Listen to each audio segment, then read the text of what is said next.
I'm sorry. Okay, we're Ah, being Oh, recorded now. all right. okay. Clear that. Okay. So yeah, I'm just saying that it helps if you think of reason as being truth and madness as being illusion. It will help Thanks, this Lance. section make more sense. Yeah. Mhm. Yeah, thanks, Matt. I mean, Lance.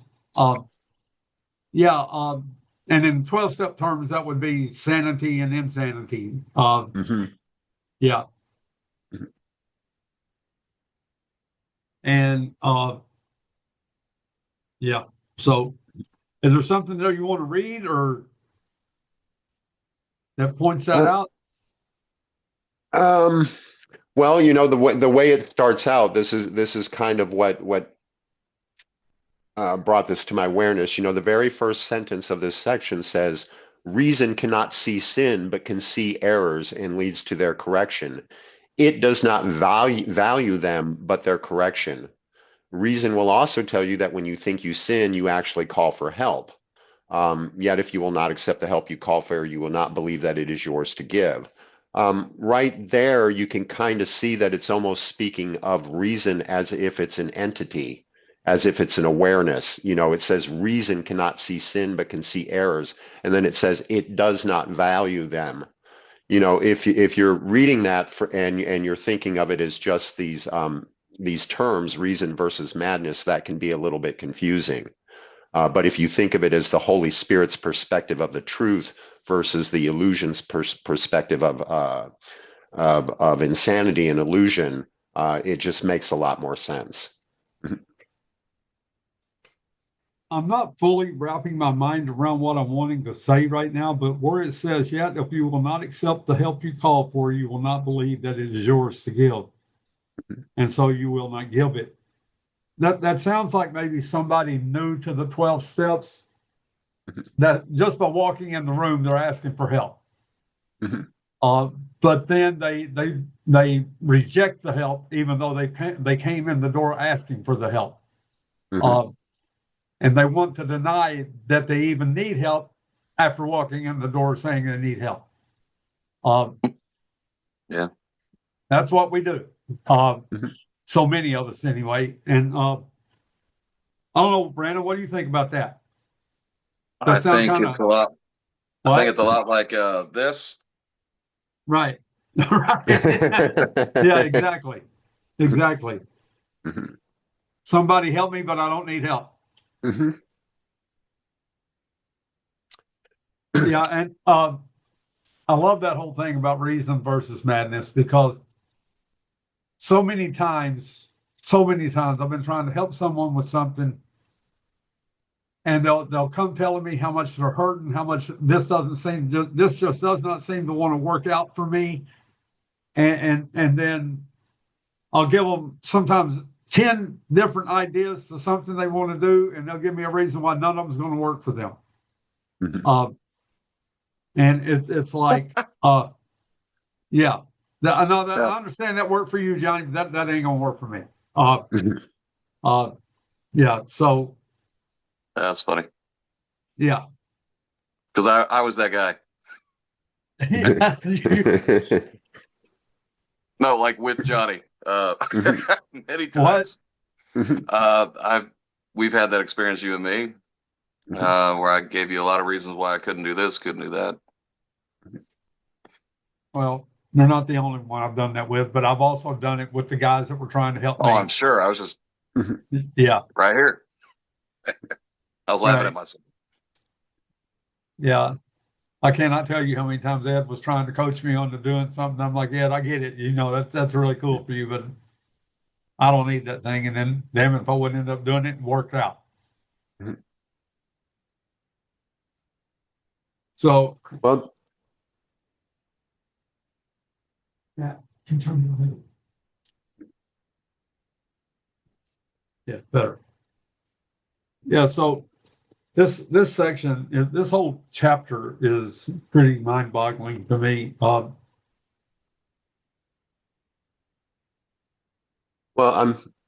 I'm wondering if what you just shared about the people in the 12-step problem, giving you all those reasons why they can't do whatever, would be helpful to them. If that is related to the same thing, to relate this to like the course in spiritual practice, um, the ego is always focused on proving that its feelings are justified. In other words, it's always saying that I am perfectly justified in feeling like the victim, and my reactions to this attack on me are fully justified.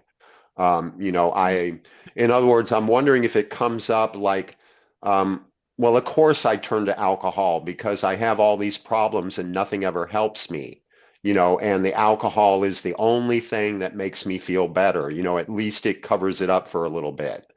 Does that come up in the 12-step program that people, instead of going for the help, they more want people to agree with them that they're fully justified in having this reaction, this negative reaction to the world around them.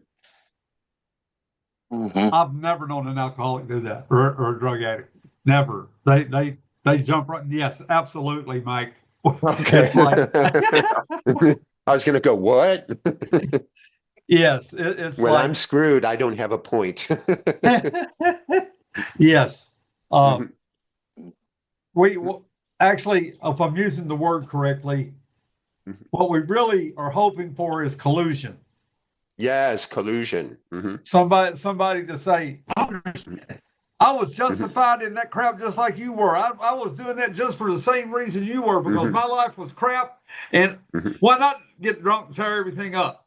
Right. Hmm. Yeah, And then what I yeah. wanted to share with that is, the answer that I always give people when they're going, well, I can't do that, or I'm afraid, or, I'm afraid it's not going to work out or it's not going to help. It's like, well, if you don't try, then the answer is definitely no.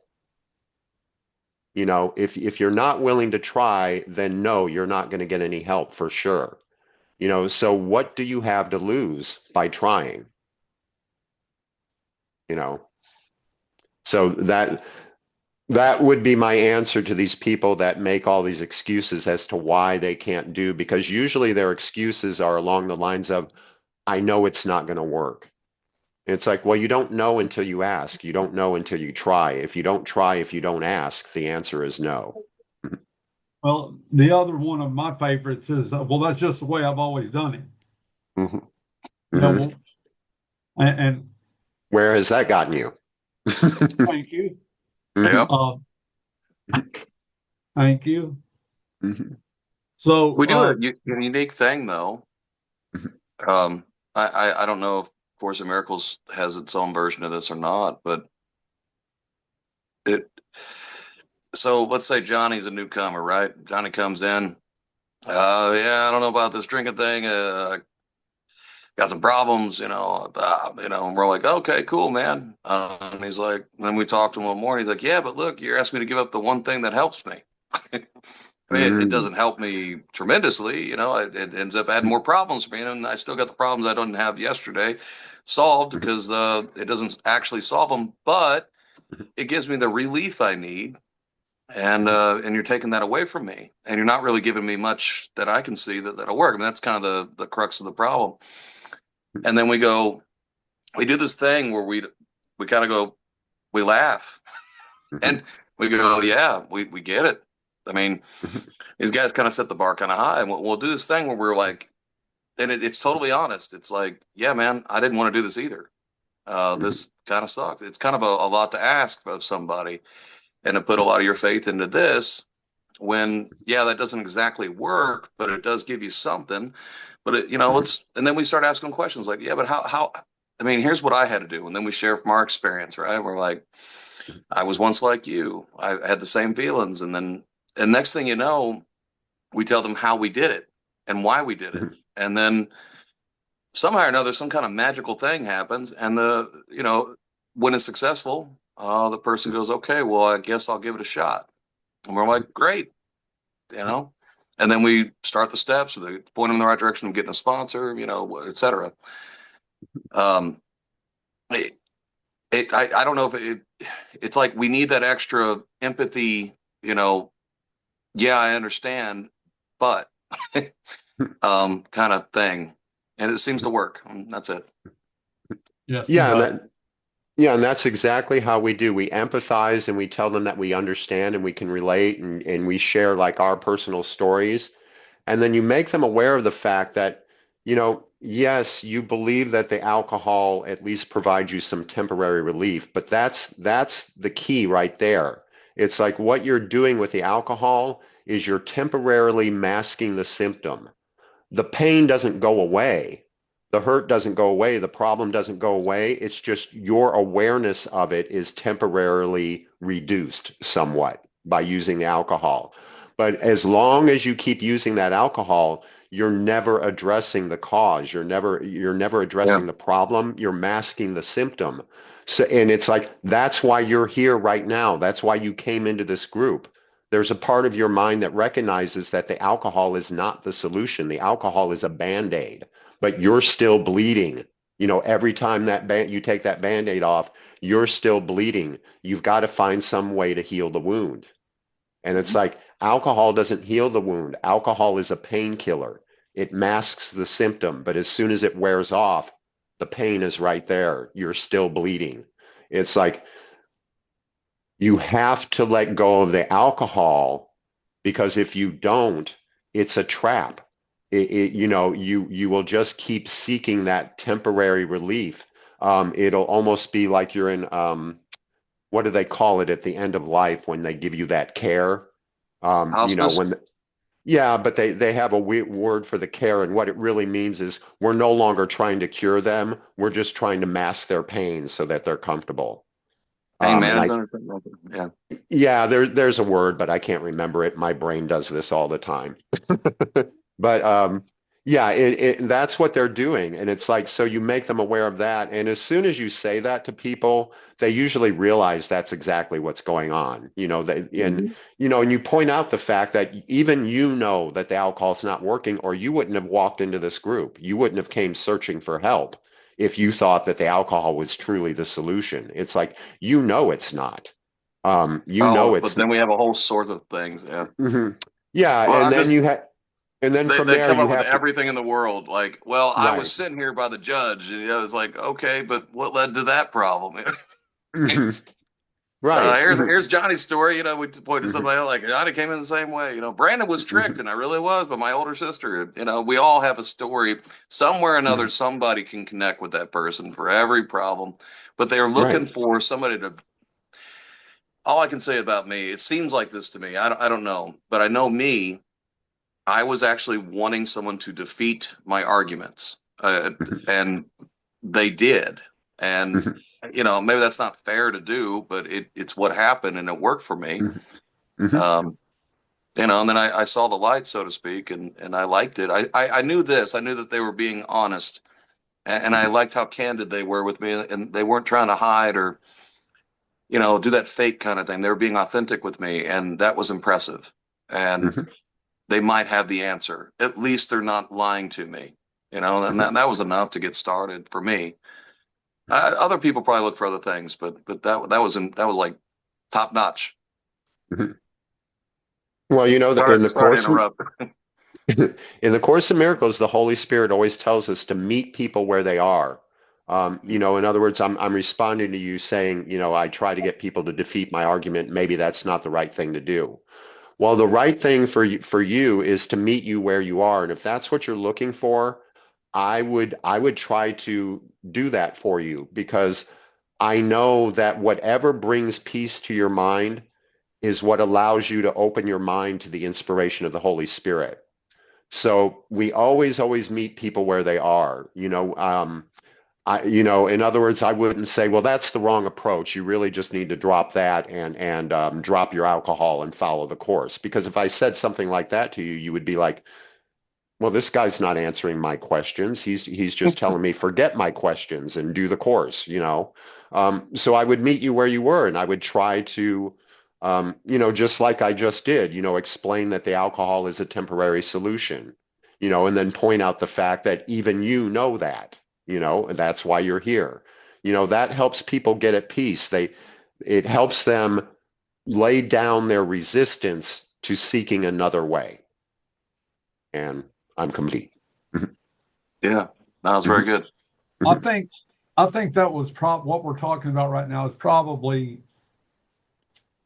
a dilemma that even Jesus faced, because he was like a professor in college trying to teach kindergartners, and communicating from that level to that level had to be difficult.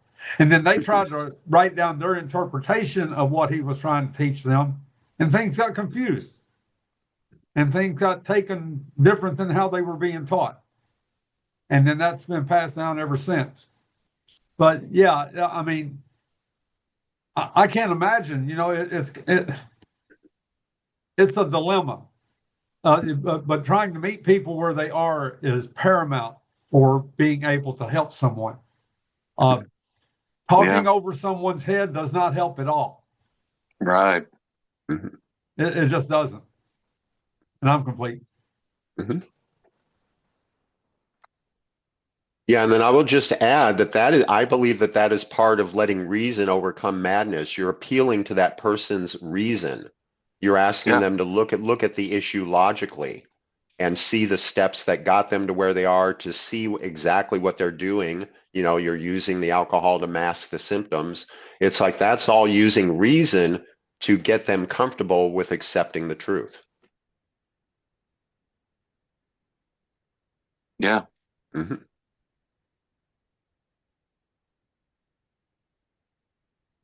I'm sorry, I'm reading here. Oh, my computer went. There we go.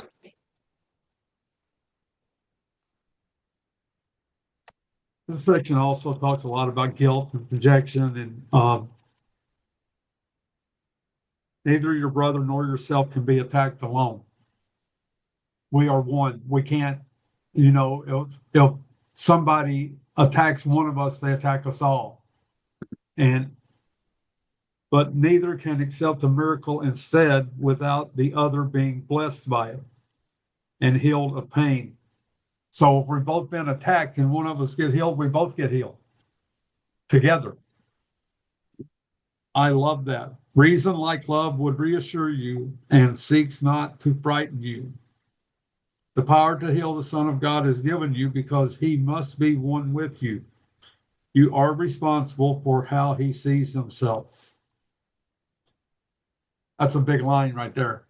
I am responsible for how you see yourself. Only in as much as the way I take that, that's only in as much as how I project myself to you. What I put out there for you to see is how you will see yourself. Is that right, Mike? Right. In other words, it's basically telling us to always see the love behind the appearance. In other words, it's our responsibility not to collude with that person's sense of guilt, to always hold for them the perception of their innocence beyond the appearance of whatever is going on in this world of form. I've been doing a thing for a little while now. When somebody upsets me, I've been, and I'm going to say I feel like I've been doing it pretty well and pretty quickly. I do the very best I can to see them in a bubble of light and imagine that that's God's light that they're in, and to see them as a small, innocent child.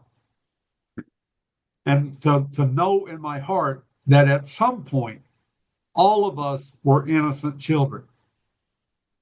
And whatever happened in our lives happened to make us be maybe foul, maybe mean, maybe rude, maybe whatever. But at one point, we were innocent children, all of us. And when I can allow myself to really remember and embrace that, my upset seems to fade away. And I love that. That feels really, really good to me. And I'm complete. And in 12-step literature, a common theme is, here's a sick man. And we try to look, when dealing with people that upset us or irritate us, or, maybe are still suffering from the pains of growing up, I think is what they say. when that happens, we try to, we try to say, here's a sick man. God save me from being angry. We try to see him as such, and then we try to offer support or good feeling, according to we would as a sick friend. And that seemed to go kind of in line with what you were saying, Johnny. I've done it, not always easy, but I've seen actual real results from that, and it's been helpful to me. So that's it. It takes a certain type of humility to be able to do that, though, because I have to be able to say that my judgment of the person I'm trying to do this with might be wrong. And in my mind, anytime a human being is willing to say those words, I might be wrong, that's an expression of humility, because we love to be right. I don't care whether you're alcoholic, addict, or what, we love to be right. And we Very will true. fight to be right. But when I can truly own the possibility of me being mistaken, that takes a load off my back, man. I don't have to fight anymore. That's where I lose that fight. We say in our book, we say that we fight nothing or no one. And when I can own the possibility of being right, I have nothing to fight for. And I just love that. I do. I don't need to be. I don't have to be right. And I'm complete. Yeah, that's interesting that you say that, Johnny, because the Course tells us that is the number one most important thing to the ego, is being right. The ego would rather be right than be happy. The ego wants to accept death as its ultimate outcome just so it can be right. It doesn't even fear death because it sees death as proof that it is right, and the ego is perfectly happy with that. So I love the fact that you brought that up. That is the ego's goal in everything, is to prove that it's right and that it's number one.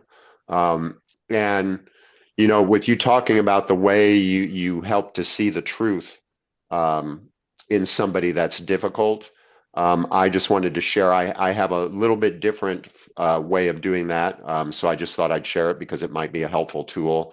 Perfect. But I always try to see the call for love, because I can always see that no matter what somebody is doing. I'm really aware of the fact that everybody is motivated, and it was in the meditation I did today. They're motivated by the desire to be happy. And part of being happy is at peace. People are always searching for peace and happiness, and those are all just forms of happiness. The worst behavior in the world, the serial killer kills because they think killing makes them happy and brings them peace. It makes them feel like they're in power, they're in control, and they think it makes them happy to have this power and control over people. The person that steals their best friend's wife, they do that because they think that will make them happy.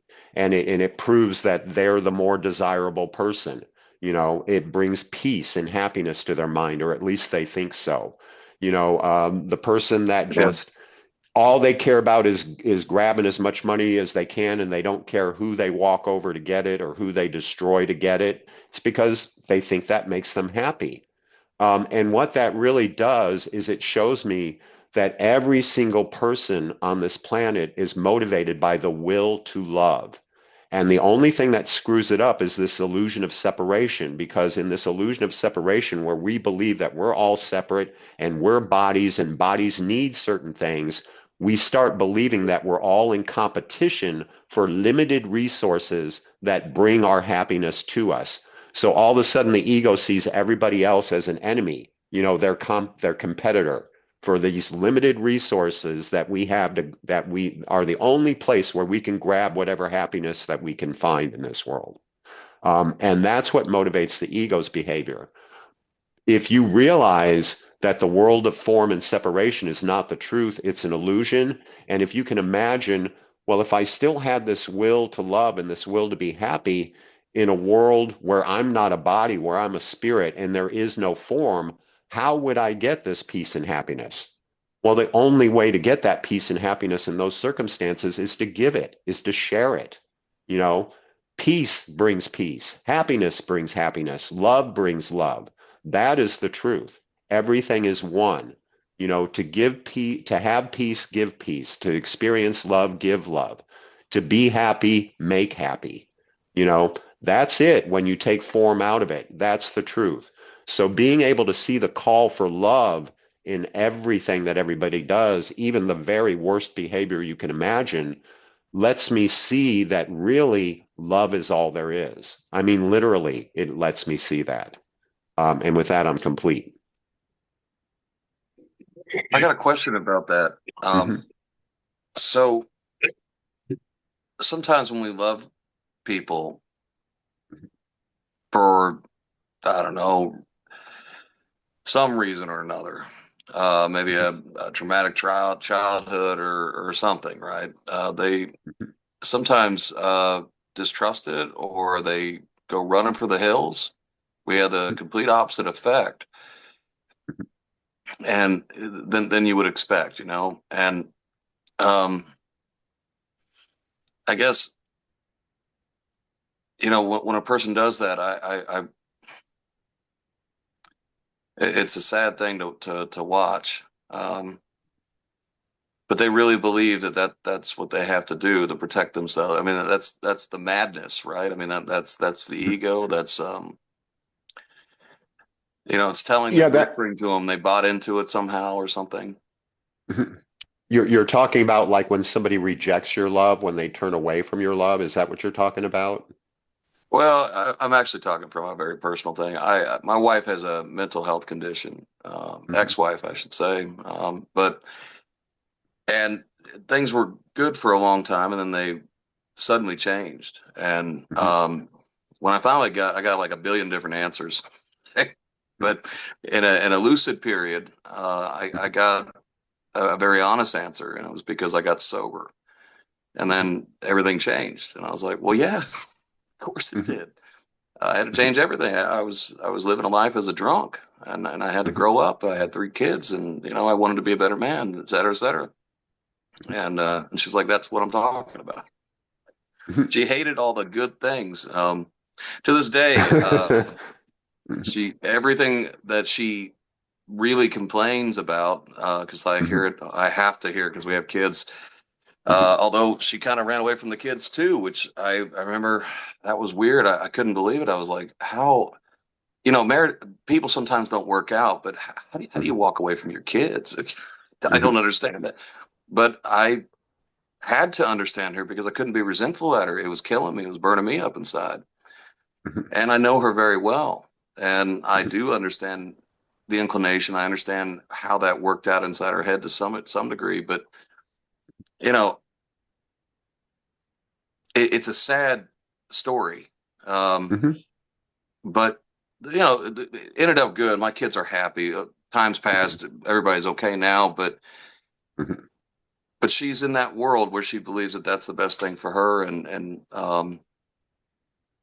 it's funny if you get her talking about it, she has created an entire reality.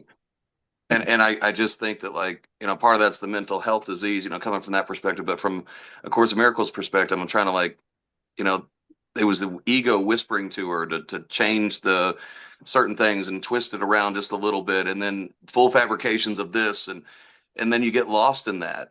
And the only thing that seemed to help her when I was able to was when I was able to speak truth to her and get her to Mhm. really see, you know, what's real. And that was the only success I ever had. It's how we lasted as long as we did.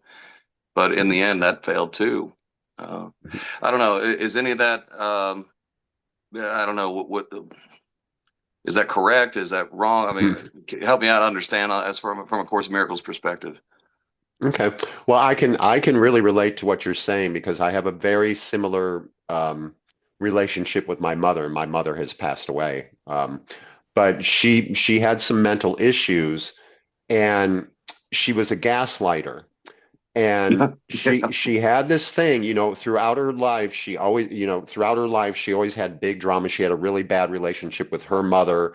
her life was like trauma after trauma after trauma. And this is kind of why she had these issues and everything.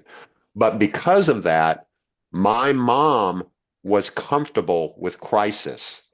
So if there wasn't a crisis going on, my mom would invent one Oh because yeah. that's what she was comfortable with. That was what she had experience with. That brought her peace because now she's in her element. This is what she's used to dealing with. She knows how to handle these crisis situations. She doesn't know how to handle peace and happiness. So her ego Yeah. doesn't want it. Her ego wants to feel in control. Her ego wants to feel like she's in familiar territory and everything.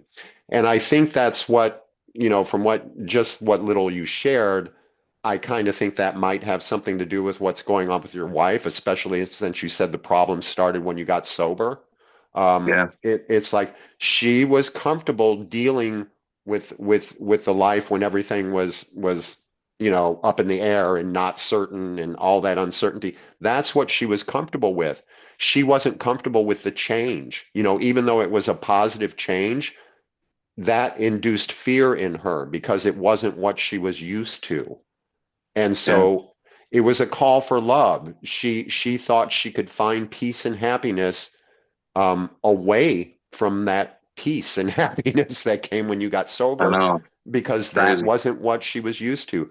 So it's a call for love. It's helpful for you to realize that and to see her in that light, um, and to realize that what's going on in this physical world does not reflect reality. In truth, you and your wife have a perfectly beautiful, perfectly satisfying relationship in truth. In heaven right now, you two are joined in the love of God. You're perfectly simpatico. You agree on every single little thing. There is no differences. You are in bliss because it's such a perfect union. That's the truth. And just because you're having this appearance in the world, that has no effect on the truth. And if you can see the call for love in what she is doing, it will help you forgive her. It'll help you to hold the light for her. And you doing that will be very, very healing for her. And I think that's been coming through anyway, just naturally with you, because I think you have a natural awareness of this. And that's probably why, even though you guys went through all this trouble, you say now you have a good relationship with the kids. I'm kind of gathering that even though she's an ex, it's not like you guys are at each other's throats. I'm, Yeah. No, mhm, not anymore. But that was a yeah. lot of my doing. I had to show her kind of the way. It was really Hmm. tough. Well, But well, you were the one in that relationship that was holding the light. Because she couldn't, she was running from the light. So you were holding the light yeah, in that relationship. And yeah, you're and right. and that will be healing for both you and her and your kids. Anybody that's in that radius that is affected by all that's going on. That will be healing for everybody involved. And I think, what the way the situation is improved and everything is a witness to that. And I'm complete Yeah, now. she needed to leave. I Hmm. wanted to hold on, and Hmm. it was so heartbreaking because it was so easy to fix on one level. You know, the problems we had were perception, things that weren't even real, and but there was a lot of love there. But she convinced herself it wasn't real. Okay, but to leave the kids, that was weird. She Hmm. still, I've managed to get her to come and see them once every couple of weeks and take them for dinner or something, and that's good. Hmm. And she lives her life the way she does, and that's hard to not worry about her and stuff. Like I'm trying to heal and stuff, but like I got sober 10 years ago, so like. And when she said that, it hit me like a ton of bricks. She's right, because that's when all the problems started. But for the first 10 Hmm. years, because we were together 20 years, Hmm. the first 10 years were great. I mean, not perfect, but pretty good. What you'd Hmm. expect in a pretty decent marriage, and then it just went crazy. I you know, the best I got is trying to understand, trying to be what I can, and trying to encourage her to be a part of the kids' lives as much as she can or is willing to. and then heal. Because it's painful for me. The kids have. Here's the weirdest part: watching them, they have figured out mom's got a brain problem. We love her. She's a little different, and they have accepted that. They're okay with it. Johnny knows that these kids have healed up. It's crazy. I'm so blown away by it because I'm all in my feels. But they're pretty cool. They're kind of like, yeah, They're it's better that amazing. she's gone. And I'm just like, They're, whoa, man. Okay, I those can learn from you children, guys. Yeah. those children are absolutely amazing. But I want to say something. There's Yeah. one big thing where I can relate to Mandy, and that's Brandon's wife's thing. And this was the hardest thing in the world for me to deal with in my recovery, my personal recovery. I had come to a place in my life where, we talk about in the 12-step rooms, we talk about switching addictions. I don't know if I switched or if it was always present. I really think it was always present. But I was addicted to pain. I was addicted to emotional pain. And I used pain as a barometer for how much I loved someone. So if you left me, the more I hurt, in my mind, that meant I loved you that much more. Yeah. And that also meant I would chase after you to get you to come back just that much more so you could hurt me more, so I could feel like I loved you more. And it was absolutely insane. Yeah. But I did it. I did it and I did it and I did it and I did it. And I finally, somebody, thank God, finally pointed it out to me. And I was like, man, so how do I stop that? Because it was so ingrained in me that, see, like my mother, I love my mother more than anything in this world, and she was gone, and I hurt, and I identified that pain of missing her as how much I loved her. Okay. And I set forth after that to do that with everything I loved, my dog, everything.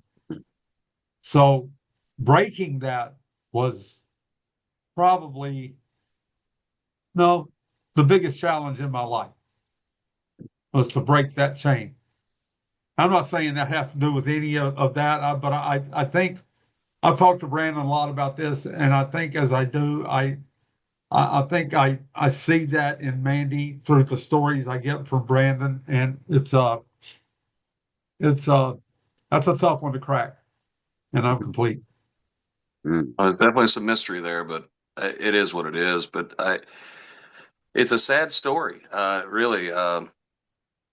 It just is. And I don't have the full answer to which, but I pray, and I try to move forward in this life. And I don't know. I focus on what I have. I got my kids. I got my friends. Life is okay. Really, in the end, it is. It hurts sometimes, but it's okay. Best I got. Well, it is interesting to me how the ego equates suffering with love. When Johnny was sharing, what came into my mind was song lyrics. There's a song that has the lyrics, "The more I suffer, the more it proves I really care." Right? And that's in the song, right? That's one of my favorite songs. I didn't know you liked The Okay. Offspring. Right, Is The that what you're saying? Offspring, Yeah. yes. Yeah. Yeah, did you know Wow. that guy's like a rocket scientist, the lead Yeah. singer? Yeah. Yeah, it's amazing. But yeah, that line has always stuck in my head, and that popped up when Johnny was sharing. Then what also came into my mind is, Jesus is suffering on the cross. We call that the passion. Yeah. And then you think about God expressing his love through killing his one good son, that sacrifice and that suffering. It's like, it Or is so, Abraham. Yeah. yeah, it is so interesting to me how the ego equates suffering with love. Um, that's interesting. And to me, that should really open your eyes to the insanity of the ego. The fact that the ego believes that the suffering is equivalent to love. Uh, And I'm yeah, complete. you're right.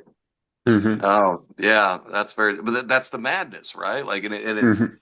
on the one level, it makes sense in a weird, strange, but when you just step out of it, I remember so many occasions, and we do it in our 12-step work.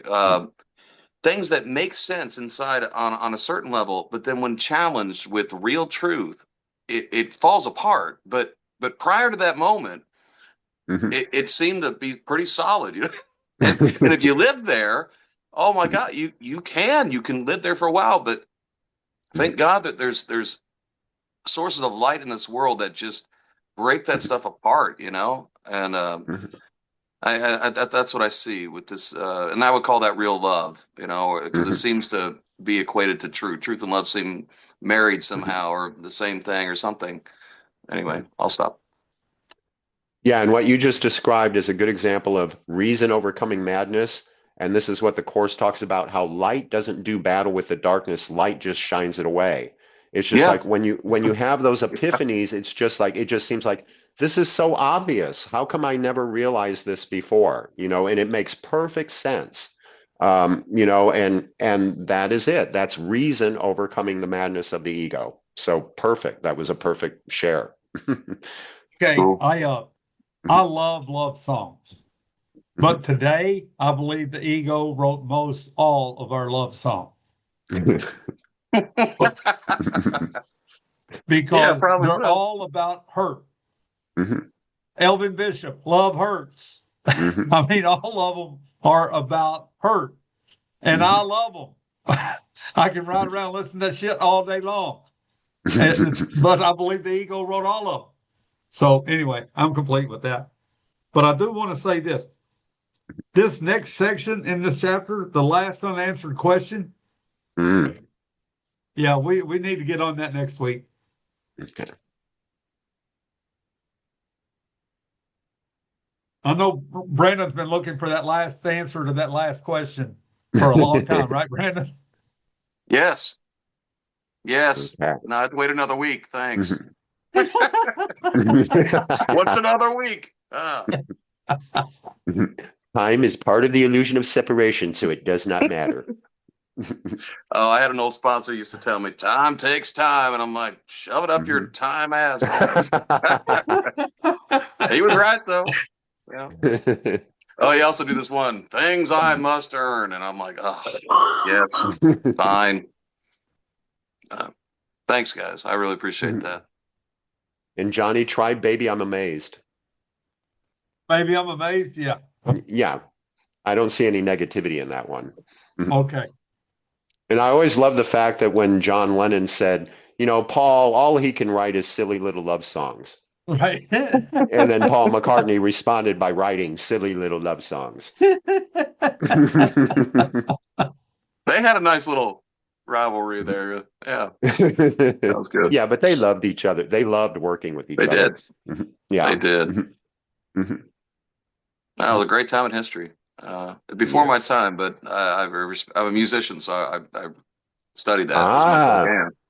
But, I used to be a lead singer before I trashed my voice. oh man, right on, Mhm. man. That's very Yeah. cool. Well, I'm surprised Mhm. when you said offspring. I did not see that, man. Mhm. I still play, just gigs and what have you. I just play guitar and sing, so Mhm. it's what I love. Well, I appreciate those that can.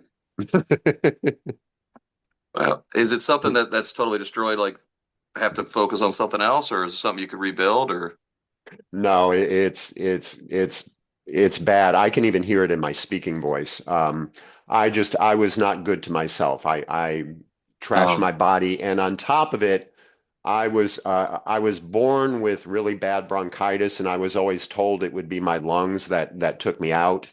And then when I was younger, I did not take care of them. I was kind of a wild child in my youth, and just Oh, hell. yeah. Mhm. I just suddenly liked you even more. Yeah, you're one of us in a way. That's great. All right, he I want screwed to know up. more about that. Oh, that's crazy. Well, I'm sorry that happened though, because I Mhm. understand the love for it. Mhm.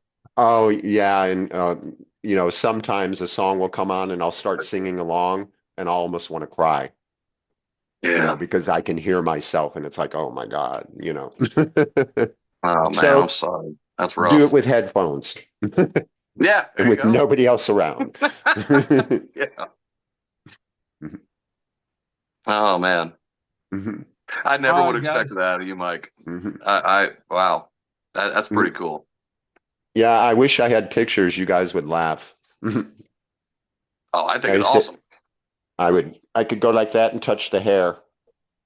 All right, okay. I had long hair too, not quite that long, but I did. Hmm. That's crazy. Really wild. Mhm. Well, he's cooler than you, Johnny, so I don't know what to say, man. I couldn't sing.